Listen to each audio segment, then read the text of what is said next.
James McBride here. I figured I would just do a recording of this proposal. That way you could take a look at it when you want. Initially, I'm only sending this to you. I've been discussing this with Mike. He's very aware of what's going on, and I'll send him a shorter one of these to just kind of catch him up on some things. All right, so let me start my little presentation here. Get my controls out of the way. You can probably hear Lydia over in the next room. We have very nice offices with very thin walls. Since I've been sick, she's had to listen to me cough, so I feel bad for her. All right, so this is the proposal for EAC cybersecurity program, and I want to, give you a little information about me prior to getting going. That way you'll understand my point of view and what's going on. Sorry for the lighting. This is usually not where I do my recordings for class. Usually do those at home where I have better lighting. Anyway, a little bit about me. I'm an EAC alum. I got my bachelor's in elementary education because I love education. I love teaching. But I found that it just wasn't quite the fit that I thought it was going to be for me. And so I ended up actually using all the computer classes that I had taken and getting a job for a computing firm in Provo, Utah, as a PC customer service rep. So I've broken down the screen into my education and my experience and the certifications I have. So I went from that elementary education, got a master's in management with a certificate in public management. And then eventually, once I was hired here at EAC, I got an MBA in applied computer science and actually took some graduate level computer courses because by that time they actually had some. My experience when I was up there in Utah working for a computing firm, I helped people out over the phone. That's what my job was, and I loved it. Some really great people. I actually helped dairymen out, right? So people that are running their dairy farms, and all of it was calculated on a mainframe computer. It was a very interesting situation. Prior to that, I was a computer tutor here at EAC. While I was up there, I taught adjunct for BYU.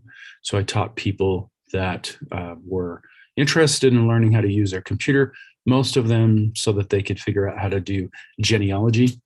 Back then, it was a very fun time. Then I got to a situation where I just needed to do more for my family.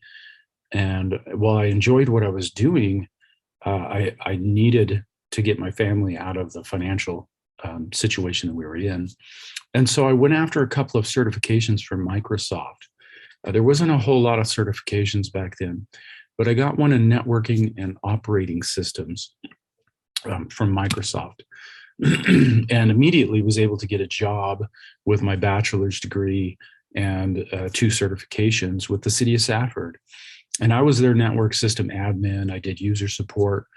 I did all sorts of things. I mean, I set up routers and switches. I had to set up the email servers, the backup servers, SQL servers. I did pretty much what most IT departments do. I got to do a little bit of everything. That's when I started teaching adjunct for EAC. So that was back in 1998. I've been a part of the advisory committee since 1998. I think I'm the oldest member on that committee. And I started teaching certification courses for Eastern Arizona College. I taught networking certification, and then later I taught computer certification A+. So under certifications there, while I was working for the city of Safford, I got my master's in management and then also got my CompTIA A+, Network Plus, INET Plus, and Server Plus. Got all those. The last certification you see there, InfoSec, is a security certification that I got as I went through my MBA program. And it was very managerial type security stuff. Anyway, so I taught for EAC for a long time and then eventually came on full-time in 2005. And since that, I have taught here at EAC full-time, which I love. And I have taught a cybersecurity course for over 10 years.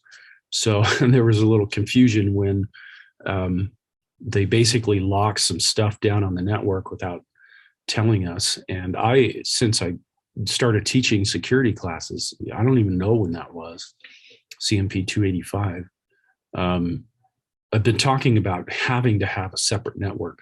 And, it was always like, yeah, we'll get to, maybe we'll do that, whatever. Well, they finally locked us out of some of the tools we needed. And they were a little confused because I had switched to ethical hacker, and they were looking and saying, well, you've only taught security for the last 2 years. So what are you talking about? It's like, no, it was under a different number. I've been teaching a long time, and I've been talking to you a long time about having a separate network. And they were very quick to clarify and rectify that problem. So the reason I tell you all this is so you can understand that I'm a little unique in, actually me and Lydia both are, in the fact that a lot of people that teach the courses we teach were just from academia, right? They got a business degree, they got some IT degree, and then they started teaching. Both of us have a ton of experience prior. I have 15 years of experience in the business prior to actually getting what I needed to actually teach the courses, right? And I tell my students that all the time when they're, I teach a 100 class. And in that 100 class, we try to guide them through what they need to do to be successful. Like, where does education fit in to your IT career? And where do certifications fit into that? We go through all that stuff. And so they always ask me, well, what about you? And I said, well, actually, my master's in management really is what enabled me to start teaching at EA. But the certifications I got are really the information I teach from. And so I said, sometimes that happens in your career. You have to go after things so you can qualify for something. And then that is not really what your focus is, but it qualified you for it, right? That's just what you have to do. Anyway, enough about me. I hate talking about myself anyway. So what does a person actually need to obtain a career in IT? What do we tell our students? What do we hear year after year from our advisory committee? What do we see year after year in the business? Well, IT is all about experience. If you have experience, that's number one. But obviously, if you're starting out, like all of our students are, it's hard to get that experience. And what do we find? Got to have education. You have to have a 2-year degree, an AAS, right? We call it a 2-year degree. But you have to have an AAS and then some certification that proves that you have any kind of mentality for what you're going to do. One of the things that's very difficult for us in IT is trying to get people to understand what's going on in the business outside of IT. Lots of people would assume, my kid knows how to take apart a computer, therefore he can do whatever he wants in IT. And it's like, that's really not the case. People that tend to lend themselves to programming usually do not lend themselves to networking. And so you can be a programming expert and know nothing about networking, right? The areas that we're going into are huge. They are massive, massive areas, and you do not have the time to be able to be a jack of all trades across anything and everything. Hence the reason why our degree is the way it is, right? Try to expose students to these different areas so they can figure out, what do I like? And then go further into that. Because when you're going further into that's a whole world, right? So you got to have those 3 things, though. The students that we have that are most successful will get Network Plus certification. They'll get their 2-year degree, and then their practicum hopefully will be very, very telling, right? It's not just switching computers out constantly. They're doing something bigger, and they go out and they do just fine. As a matter of fact, I always invite students back to talk to my classes, and I have a very successful student, Adrian Chavez, who just came back and spoke to classes, and he had a student ask him, well, how important is that degree, right? Because I'm preaching it in my class. And he says, don't even bother in the business unless you have a degree. Nobody's going to care to hire you. That's basically what he told them. All right, so let's get down to security. Let's dig into this. I don't want to waste any more of your time with the other stuff. This is where security fits. You have to have a basic understanding of operating systems, how data is encoded, how the components interact with each other. And then inside that, you have to understand the ins and outs in depth. You have to understand networking, because that's what we're talking about. If these computers were not connected to each other, there's no need for much security, right? The security is already there because they're not connected. Once they're connected, we got to worry about it. So you got to understand the ins and outs of that. You have to be super proficient in that. And then you can understand security. Now, I could replace security right there in the middle with cloud computing, right? There's a lot of things that could fit into that mold. But in order to understand security, you've got to understand networking, and you have to understand the basics of computing. So what did our advisory committee say? Well, they didn't really say anything different than I figured they would say. When asked directly, should we offer a cybersecurity degree? Sure, why not? Great idea. Your students will benefit. That's fantastic. When asked directly, would you hire an EAC cybersecurity graduate over a different graduate of a more general degree? No, maybe, depends, situation, don't really have any security needs. We do that, blah, blah, blah. Right, so it was like, that's good for your students. You betcha do it. Are you guys going to actually hire a person if they have that? Depends on the person. Some did say exactly what's on the screen. No, some said maybe, some said depends on the person. And so we get that all the time with our advisor committee because we're in such a small service area. Now, I do want to mention that nearly every single tech job in this valley is filled by one of our graduates, which Lydia and I are very, very proud of. But still, it is a massive, massive IT computer science world out there. And what we have to do is not only try to prepare them for what our advisory committee wants, but what they're going to go out and do, right? Because most of them are not going to get hired locally. So this is a little more detail on what they said. They had no need for entry-level security. You might hire somebody with a cybersecurity degree. And then they mentioned other areas like, what about cloud computing? What about data analytics? Why don't you guys offer that too, right? Like we wish, we would really like that if we had the students, right? So we need to understand, in order for us to be successful, we need to understand our market. And that market is GIFT students. Our alliance with GIFT has been the biggest benefit to our program because these high schools around here don't teach hardly anything about computers. And the students that we're predominantly getting is a kid that doesn't know where he wants to go, predominantly male. And so we're not marketing well to females. And they play Xbox or whatever they play. And their parents say, well, you like computer gaming, so go take some computer classes. And GIFT broadens this out, right? We're able to go in and market to females and males alike. We're able to explain the technology situation to them. And we have a lot of support from GIFT in getting students into these programs where they're going to have a successful career for their entire life because there's so much to do in technology. So that's been the biggest benefit to us that we could ever have. So as we build a cybersecurity program, we need to tie it into GIFT. We need to market that to those students that are coming out. We need to have it so that they're telling their parents, I can go into programming, coding, or I can go into cybersecurity, right? We need to use that channel well. We also have, of course, students choosing to attend EA, and they take a computer course, 103 usually, and they go, whoa, this is really cool. I want to learn more. And then students outside of our service area that aren't aware of our offerings. And that's probably our second biggest potential after GIFT. These students that they've already gone out or they're looking for something that's really going to provide for them, and we need to market to them. But that brings us to, what certifications do we align to? There are not a ton of security certifications out there. There's one of the top ones, Certified Information Systems Security Professional. Costs $750 to take the test.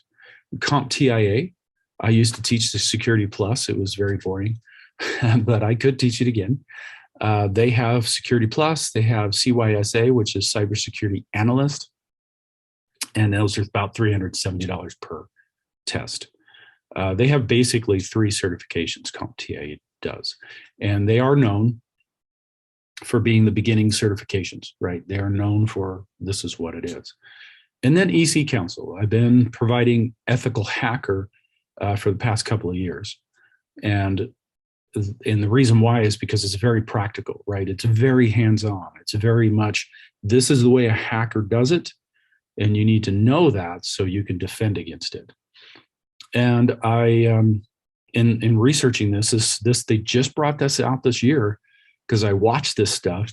The EC Council has brought out Certified Network Defender, Certified Ethical Hacker, which was already there. And those are normally $1,400 tests, and they're expensive tests.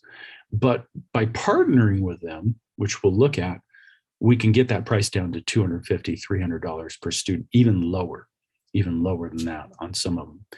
I'm really impressed with what the EC Council has done. This is a little blurb from their site. They are International Council of E-Commerce Consultants. That's where they originally started. EC Council, they're the world's largest cybersecurity technical certification body. They operate in 145 countries. And we're looking at some very specific ones. They offer tons and tons of security certifications. And that's what really impresses me about them, is they are looking at these jobs, all these jobs that are opening up. How do they fit in? Because, right, they're not all the same. Like I'm saying, security is a massive area to go into. It's not just, I took a security certification and I can do anything in security. That's not the way it works. And so we would be looking at offering Certified Network Defender. That fits in perfectly with what businesses need. As a matter of fact, my own brother, even before I looked at this, said, well, we're looking at getting a network guy that understands more about security, right? That's exactly that certification. We need that network person that's not the big security agent. They're the ones that understand, though, what security needs they have while they understand networking. Certified Ethical Hacker, of course, because that's a huge one, the main one that they offer. It carries a lot of clout, a lot of weight with it. And then Computer Hacking Forensics Investigator. That is basically somebody has hacked your computer. Let's take a look at it. What forensics do we need to follow in order to make sure that this is actually law worthy, right? We have to chain of custody and all that. We have to follow all that, right?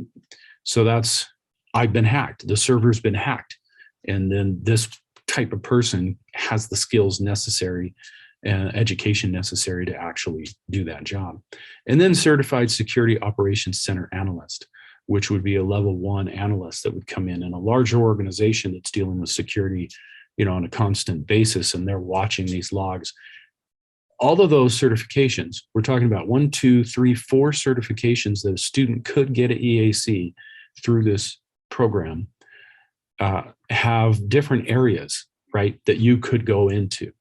And so it really preps the student well for all these entry-level places that they could be. And that's just fantastic. I haven't seen anything else from anyone else that where they've looked and said, this is what the security world needs, and let's prep people for that. These are not only the only certifications they offer. They offer like 15, 20 certifications, all at different levels. They offer security for the user. They offer security for the manager, right? There's a bunch of stuff. In other words, what I'm saying is that they could go on from there. They could take Certified Network Defender, Certified Ethical Hacker, Computer Hacking Forensics Investigator, Certified Security Operations, and then go on, right, through the EC Council's program and do more if they want to. And of course, if we wanted to do more, we would want to expand it, right, into a 4-year bachelor's program that offers even more certifications than these 4. You'd probably double up. You'd have at least 8. If a person got these certifications, they would be highly, highly desirable in the industry. All right, so there are some benefits with partnering with them. Again, I've been watching them, and they just brought this out in October, basically. So the first times I'm looking at this, there's nothing about it. And then just recently, it's like, hey, this is wonderful. So here you can back this up and look at this. We're not going to go through this list. We're going to look at the 3 bolded items: EC Council, Academia Partner logo. In other words, we can use their logo on our page. They will put EAC's logo on their page if we would like to. That way, when people are looking at it, they could go, oh, EAC offers this stuff. I wonder how much it costs from them, right? Discounted courseware, number 7, and automatic exam eligibility. So the ethical hacker certification, you cannot actually take that exam unless you have 2 years experience. But if you go through their certification process, their materials, their courseware, then you can actually go straight in and take that exam. And that's through the Academia series that we would be doing. And then access to review challenges, skills, pathways within the CyberQ range. And that is basically their cyber range, which has a bunch of good stuff in it. So we'd have access to that. So this has the potential to grow our program. Unlike basically partnering with U of A, which basically you're just saying, we'll teach some basic classes and now we'll send them over to you. This fits better with what the world wants. I know that education would like to come in after the fact and smash themselves into this, but it doesn't work that way. A person with no experience that got a 4-year cybersecurity degree is not very marketable because they have no networking experience. They haven't proven themselves in any way. But someone coming out with a 2-year degree with Network Plus and then 3 security certificates, right? They're still going to start them at the entry security level, but they're going to have an easier way of getting in, right? They don't have a bunch of school debt that got to pay off. This fits really well and really has a way to grow us as Eastern Arizona College, right? This can be a draw for us, where the other one was kind of like, we're just passing the buck over to U of A, which helps them, right? But doesn't really help us. Doesn't really help the student either, because again, I don't recommend to students that they get a bachelor's degree. I recommend to them that they get those certifications, they get a 2-year degree, and they get experience, and then they figure out what they want to do, right? So it's a hot topic. We would need to market it to gift, like I said, future students, former students, right? So when we did the Google program, we sent out all these cards to anybody that had attended EA, and we got a huge, massive response. And it was a very, very positive situation. So while the material was not as fine-tuned as we would have liked it to have been, the most students said, I loved it, learned a lot, right? And so we would market to former students because they're in their career and they're looking for, I need something else, right? My job's not working out for me. Those are really a hot place. Workers in IT looking to boost their careers, right? That's a major thing. Like I said, most go into IT.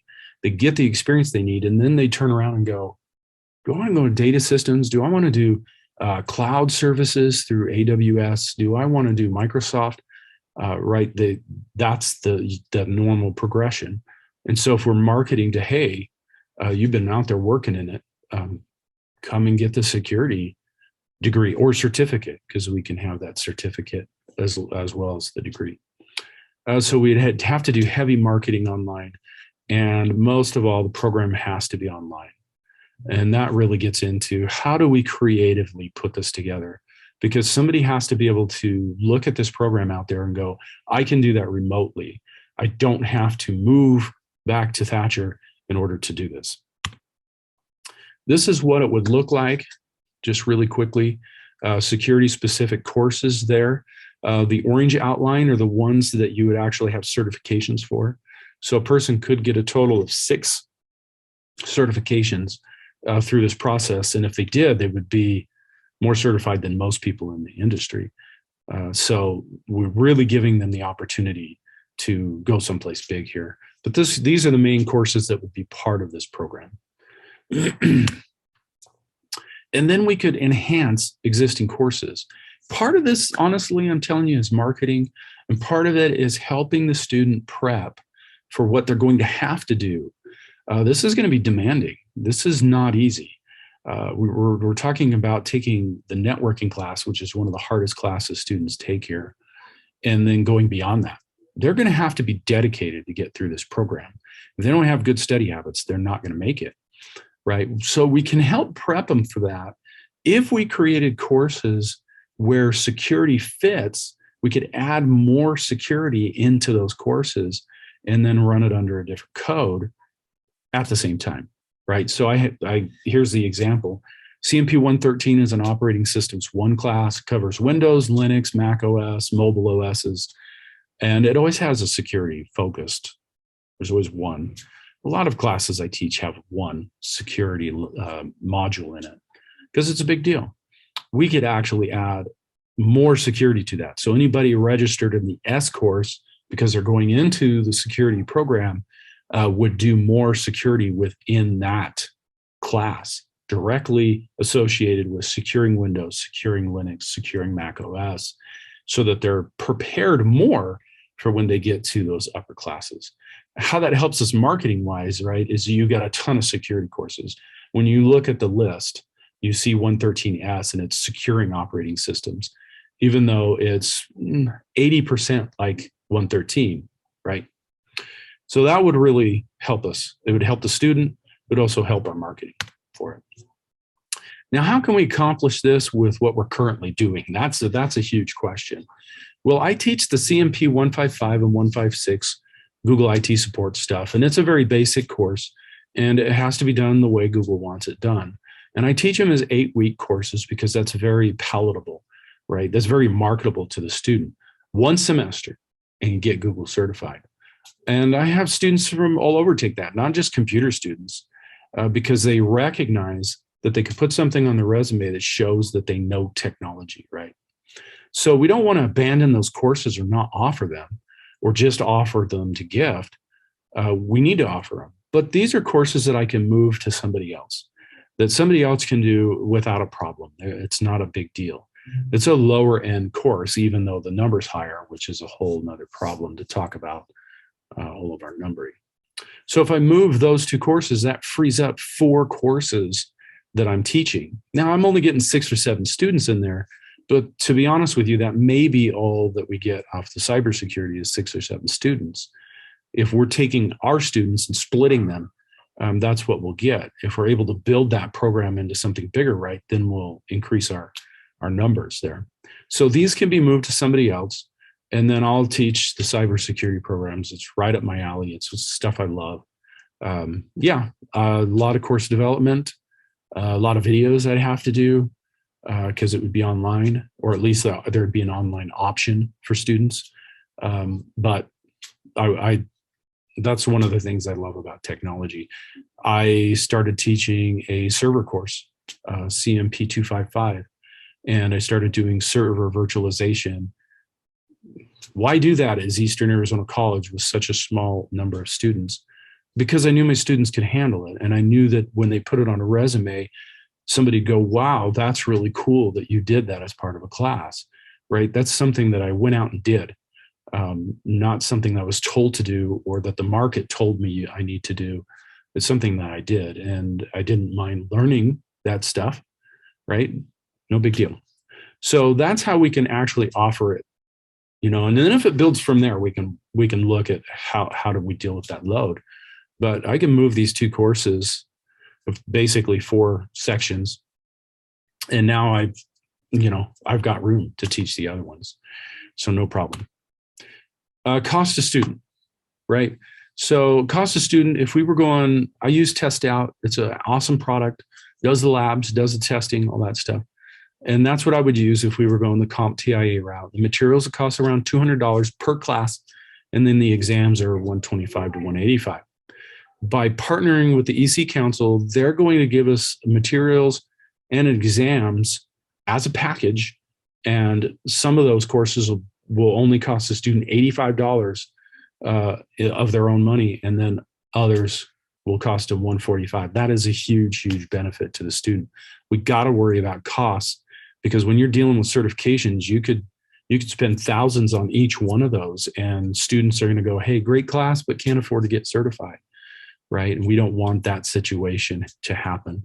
And that's something the EC Council does for us, is really lower that cost, make it beneficial to the student. And then what do we need? Well, unrestricted internet connection is in place. They got that going within a month or so. Still kind of messed up that class. But anyway, cybersecurity, a live cyber range with the ability to have graded labs. Now, the EC Council is going to give us some of that, but I would still like more for the lower classes to help prep them, to get them in there, and then also to enhance. I want these kids to be prepared. We would need hardware for server OS installed, that kind of thing, and we'd need new PCs for hacking tools. I tend to shuffle the PCs around, right? We would need some PCs and go, that's the hacking, right? That's the hacking PCs. They don't get used by anything else. So there's a little bit of money that we'd have to invest in that. But that's the proposal. What I'm hoping is that you watch this and that then you have any questions, and you could either video me back and we can video back and forth, or we'll set up a meet, right? But I wanted to get this to you so you would have the opportunity to get some ideas flowing about what you think and things that you may have read. So thanks for your time.